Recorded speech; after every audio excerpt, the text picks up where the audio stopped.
My name is Savannah Rhodes, and I never thought the safest place in the world could become my biggest mistake. It was 3:04 a.m. when I jolted upright in bed, heart hammering like a war drum, not from a nightmare, but from silence. A suffocating, unnatural stillness. No wind, no humming AC, no distant traffic from I-35. Just a heavy pause, like the world was holding its breath. I sat alone in my empty downtown Austin apartment, surrounded by half-packed boxes and a bottle of untouched champagne. The morning sunlight hadn't yet filtered in, but I was already wide awake, staring at the phone on my nightstand. And just like that, the truth came crashing in. The money, the safe, my mother. I reached for my phone and dialed her number, knowing exactly what I wouldn't hear. One ring, two, then voicemail. "Hey, you've reached Evelyn. Leave it after the beep." I hung up before the tone and called again. Same result. I tried Dean, my younger brother. This time, no ring, just a cold message. "This number is no longer in service." That's when the nausea started. Less than 12 hours earlier, I had dropped off $10 million in cash.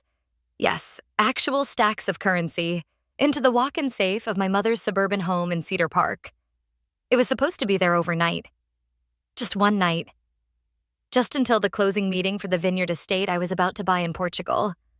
But this morning, they were gone. And not just the money. My mother, my brother, disappeared. All that was left was a note taped to the refrigerator, written in my mother's familiar floral handwriting.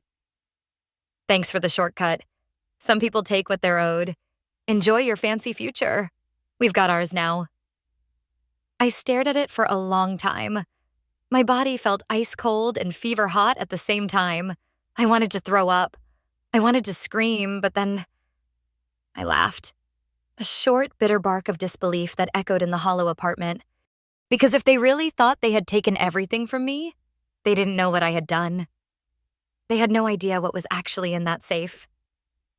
But before I tell you the twist, the part that made this betrayal worth every sleepless night, you need to know how we got here. How we went from a poor, tight-knit family scraping by in rural Arkansas to an international manhunt, stolen identities, and me confronting my mother across a marble table in Zurich while police cuffed her wrists.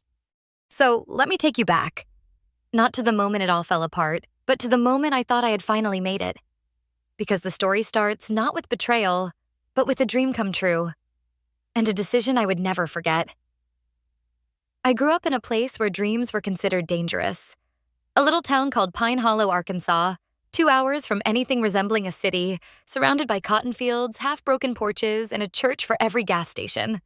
My mother, Evelyn Rhodes, raised me and my brother Dean on her own after our father disappeared when I was 9. He left a note and a trail of overdue utility bills. That was it. Mom worked nights at Pine Hollow Retirement Center. 12-hour shifts, empty vending machine dinners, and a permanent ache in her spine. She never complained. At least not in front of us. Dean and I were close once. When we were kids, we built blanket forts and caught fireflies in jars. But somewhere around my senior year, everything split. I got obsessed with escaping. He got obsessed with making shortcuts. I got a full ride to Carnegie Mellon, first in our family to go to college. Dean dropped out of community college 2 semesters in, then bounced between landscaping jobs, a pawn shop gig, and something involving crypto mining that he never explained in full sentences. Still, I never stopped helping them. When I landed my first paid internship, I sent half of my stipend home. When I got hired at Titan Gate Cybersecurity, after graduation, I wired Mom enough money to finally fix the leaking roof. By the time I launched my own firm, Rhodes Defense Systems, I had a team of 5, a 2-bedroom apartment in Austin, and a heart that still ached every time I saw a mom missed call on my phone. I wanted to believe they were proud. At first, they were. Mom framed the magazine cover when Tech Trailblazer named me one of the top 30 founders under 30. Dean posted about it on Facebook with emojis and a blurry screenshot, but it didn't take long before the congratulations faded and the comparison started. Must be nice living in that fancy building downtown. Maybe Dean could do something like that if he had investors too. Mom started calling less to say, "I'm proud of you," and more to ask, "Do you think you could cover this month's medical bill?" Dean borrowed money more than he called just to talk. Car trouble, rent, a business opportunity he swore would triple my money. I gave, again and again, not because I didn't know better, but because I wanted them to feel safe. Because a part of me still remembered the nights we had to warm bathwater on the stove, the nights Mom cried in the bathroom, thinking we couldn't hear. So when Rhodes' defense systems hit a growth milestone, I didn't celebrate with champagne. I bought Mom a 2-story craftsman home in Cedar Park. Quiet neighborhood, white picket fence, a backyard big enough for the garden she always said she'd start someday. I installed a reinforced walk-in safe in her home office. In case you ever want to keep anything special, I told her. She hugged me tight and whispered, "You always do too much." And yet, it never felt like enough. When the acquisition offer came from a European firm, $24 million flat, I called Mom and Dean first. I wanted them to know before the headlines did. Dean whooped like he'd won the lottery. "We're rich," he shouted. Mom cried, but the way her voice shook, I couldn't tell if it was pride or something else. Looking back, maybe that was the first sign. The pause before she said congratulations, the questions that followed too quickly. "So, what happens to the money? Will you still live here? Do you think we could invest in something? Like a little family business, maybe?" I brushed it off. I was too busy celebrating the biggest win of my life. I had no idea I was about to walk straight into the biggest betrayal of it. The vineyard estate in Portugal wasn't just a house. It was a legacy. 300 years old, restored with modern sustainability upgrades, nestled in the Douro Valley. Terraced rows of vines that blazed gold in autumn. A stone library with arched ceilings. A wine cellar older than the country I was born in. I'd seen it during a leadership retreat a year earlier.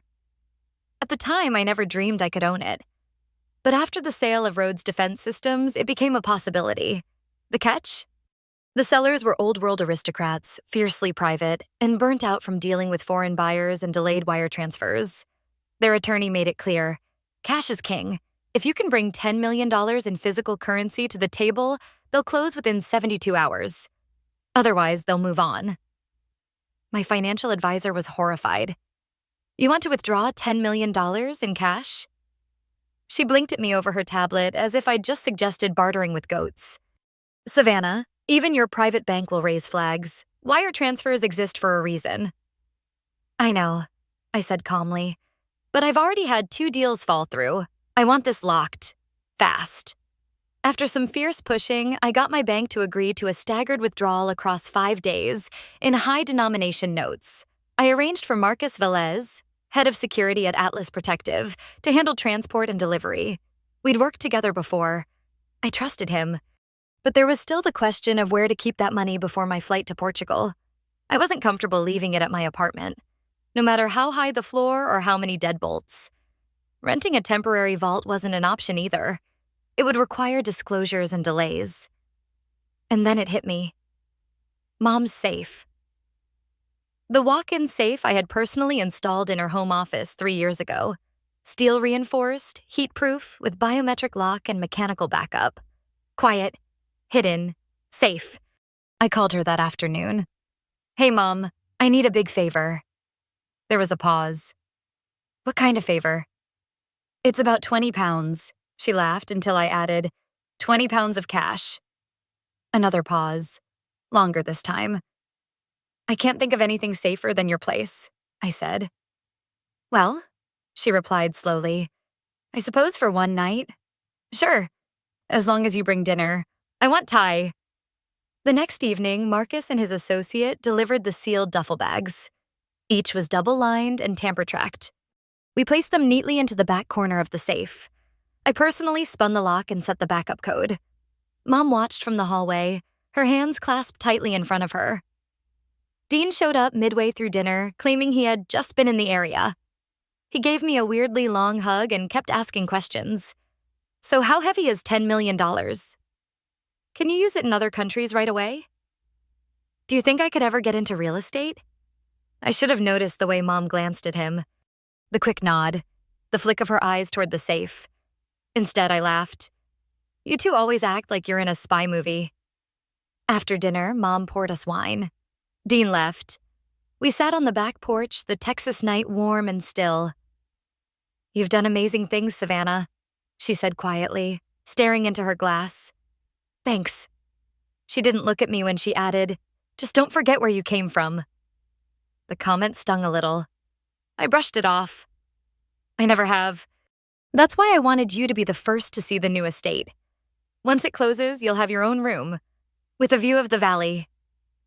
She smiled, but it didn't quite reach her eyes.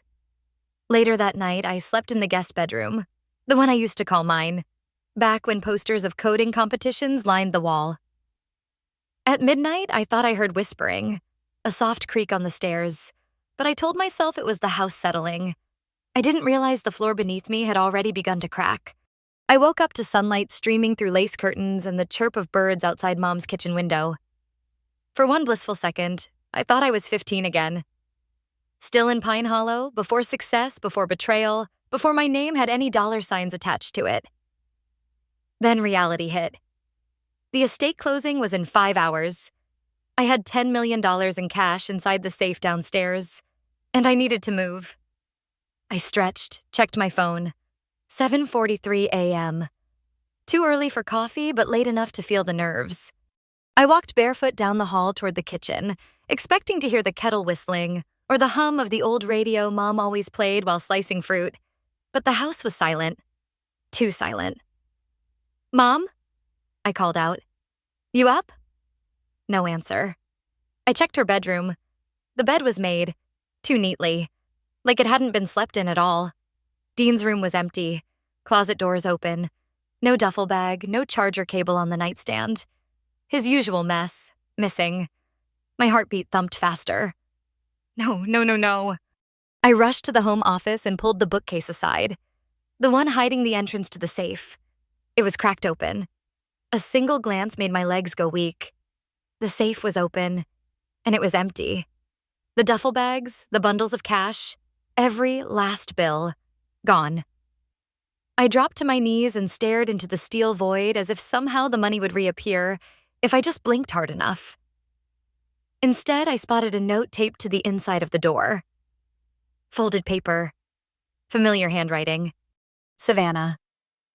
You always thought you were so clever, so independent, so untouchable. But guess what?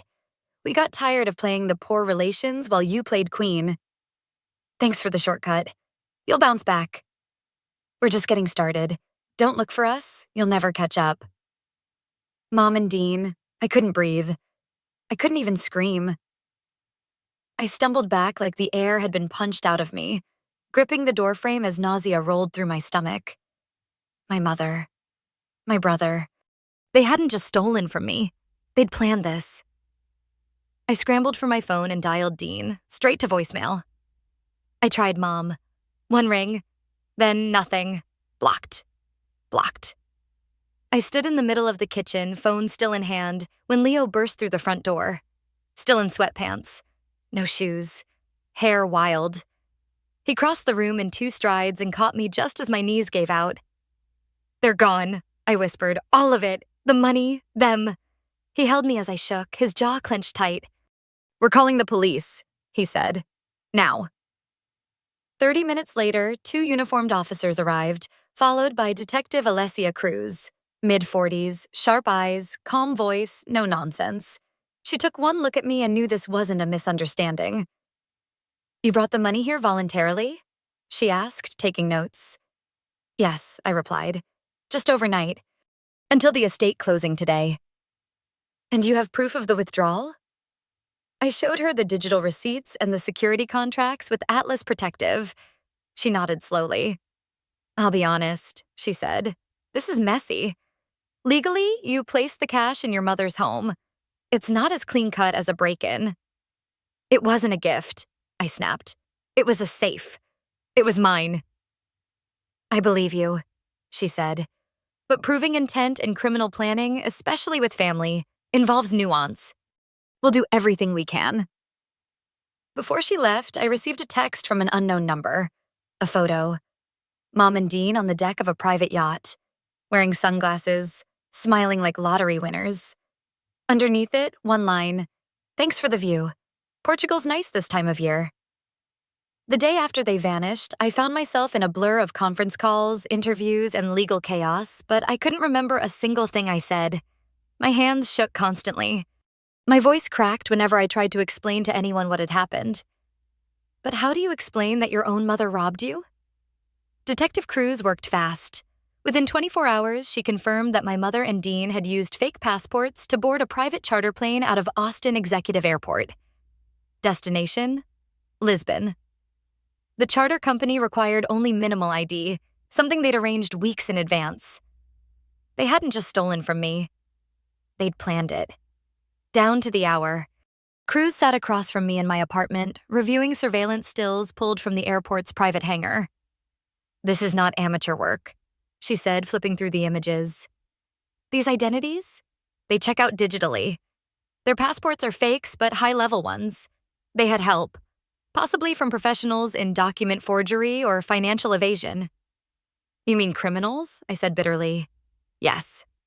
She hesitated before continuing. "There's something else. A second layer. We pulled the metadata off your mother's email accounts. She's been corresponding with someone through encrypted mail servers. We're still working on decrypting them." I stared at the floor.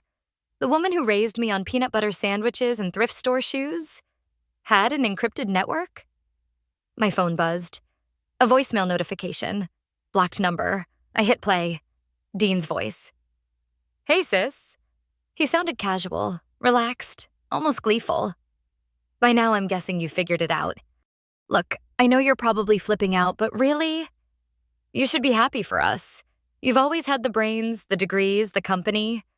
All I ever had was scraps. Mom, too. Watching you win over and over while we struggled, it changes how you look at someone." There was a pause, a breath.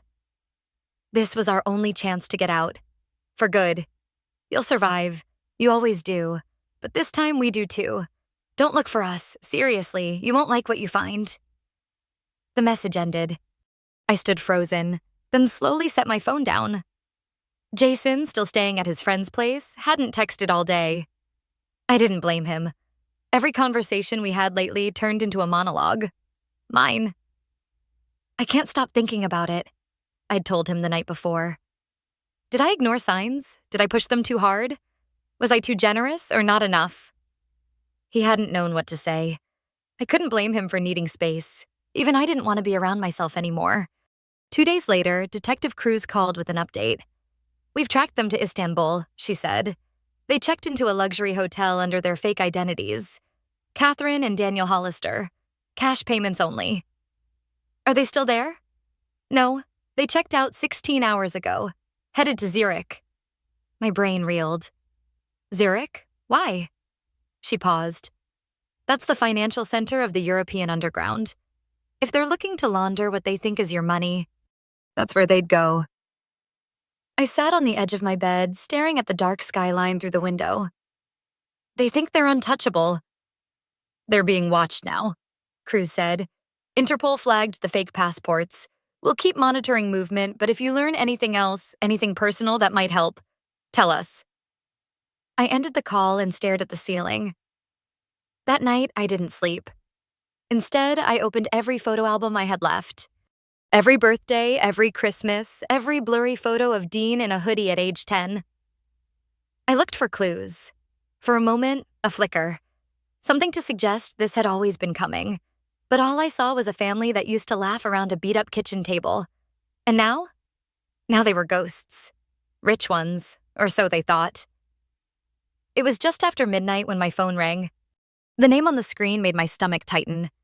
Marcus Velez, head of the private security team that handled the transport of my $10 million.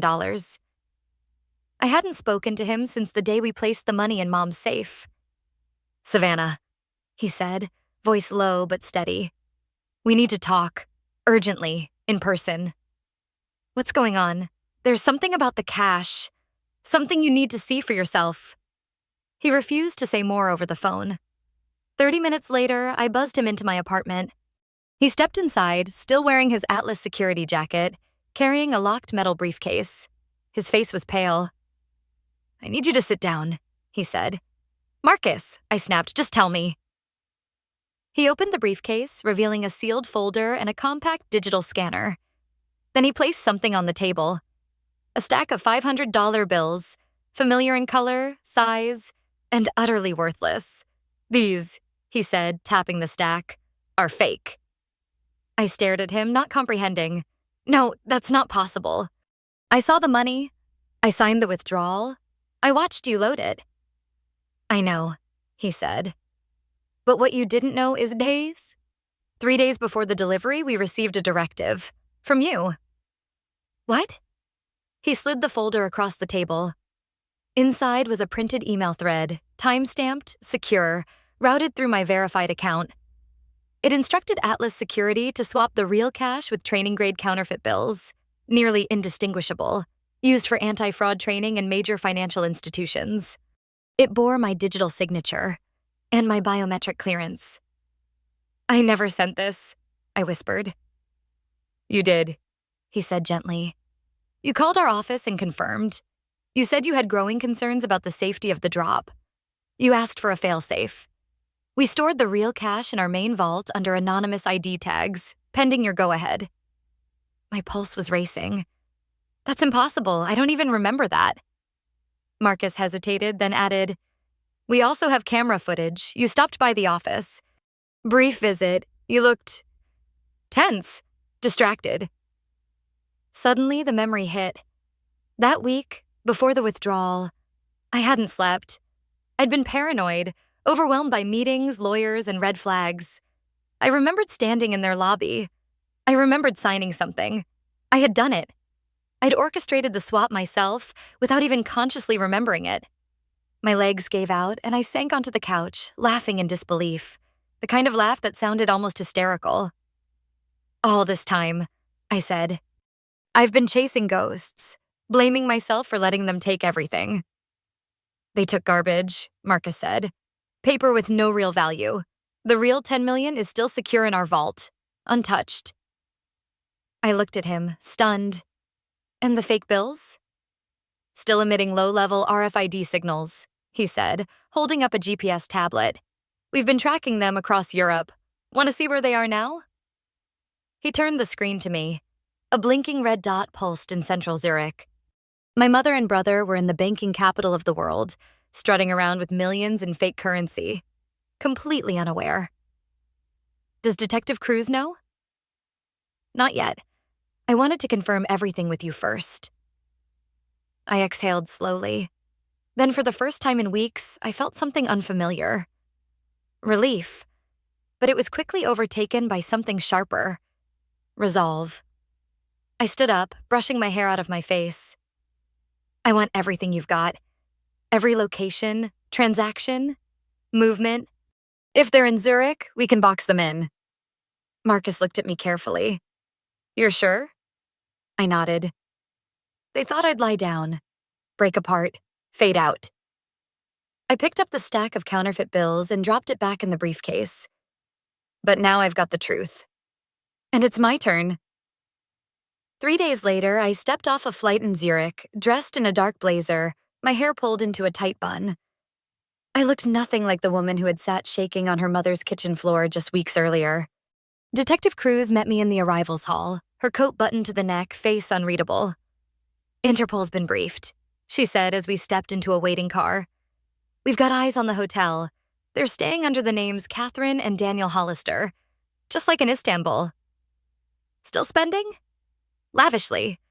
Their Instagram proxies show champagne brunches and Louis Vuitton bags. They've even scheduled a private appointment at a local art gallery tomorrow." "Perfect," I said. "That's where we'll do it." The plan came together in less than 24 hours. Zurich authorities were willing to cooperate, especially after seeing the digital footprint from the tracking chips hidden in the counterfeit bills. Financial crime units were eager to make an example. They'd raided smaller operations for less. The gallery agreed to stage the trap, under the condition that everything be kept discreet. The media wouldn't be informed until after the arrest. My lawyer Richard flew in the morning of the confrontation. He carried a small black folder labeled Asset Recovery Protocols. It was more than paperwork. It was closure. That evening, I dressed simply. Black blouse, navy slacks. Nothing flashy. I wanted no confusion about who held the power in the room. The gallery was glass-walled and minimalistic, overlooking Lake Zurich. The winter sun reflected off the water, throwing gold light across polished concrete floors. They arrived on schedule. My mother wore a cream cashmere coat and heels that probably cost more than my first server room. Dean followed behind her in an Armani jacket, still checking his phone, completely unaware. They stepped through the glass doors, greeted by the gallery manager. Then I appeared, from the hallway behind the central exhibit. My heels echoed once across the polished floor. Mom stopped mid-step. Her entire body froze. Dean looked up, confused at first. Then his face drained of color. "No," he whispered. I walked toward them slowly, hands clasped in front of me. "Room for one more?" I asked, voice calm, controlled. "What? How?" My mother's voice shook. "You didn't think I'd come," I said softly. "You thought you'd won." Dean turned to run. 2 plainclothes officers blocked the exit before he made it halfway to the door. "I wouldn't do that," I added. The gallery manager discreetly stepped back.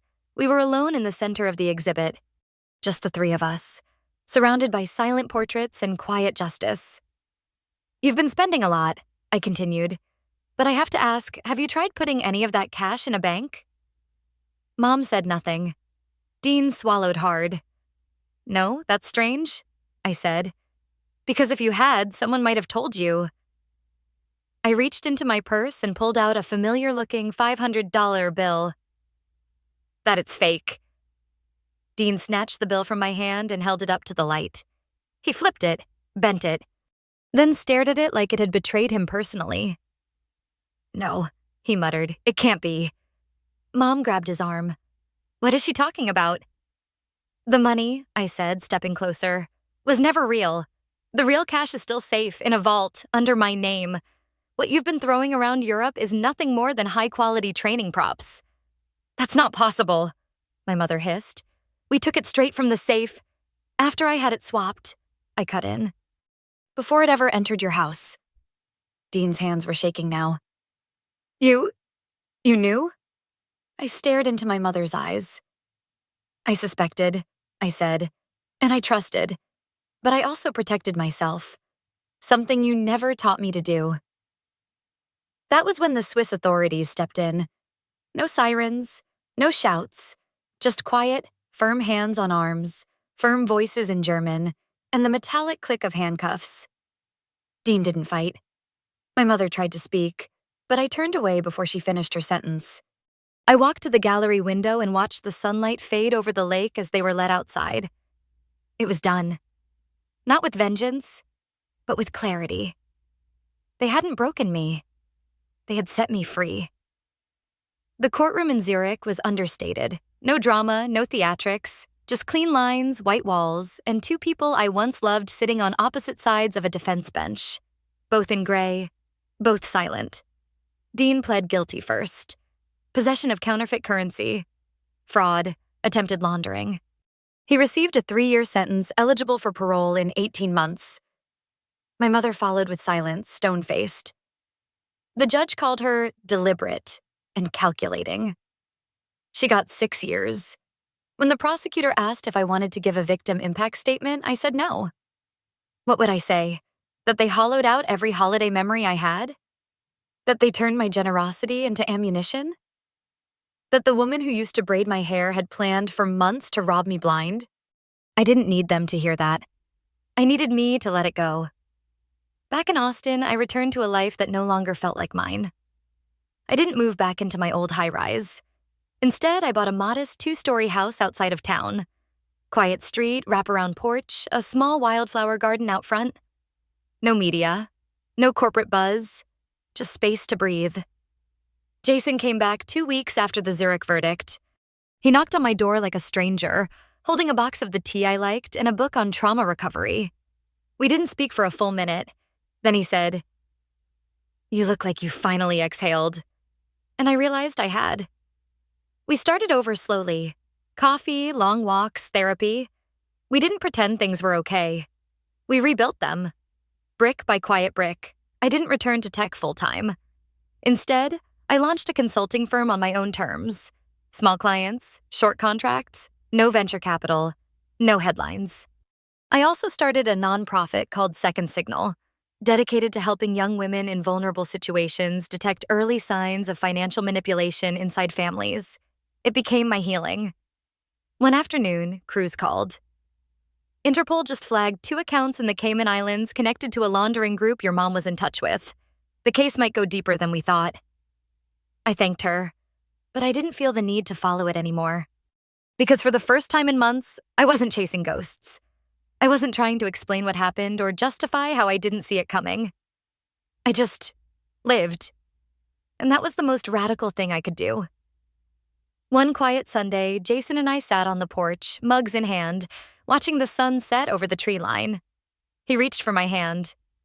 "You know," he said, "most people would have folded under what you went through." I smiled faintly. I did fold. Then I stood back up.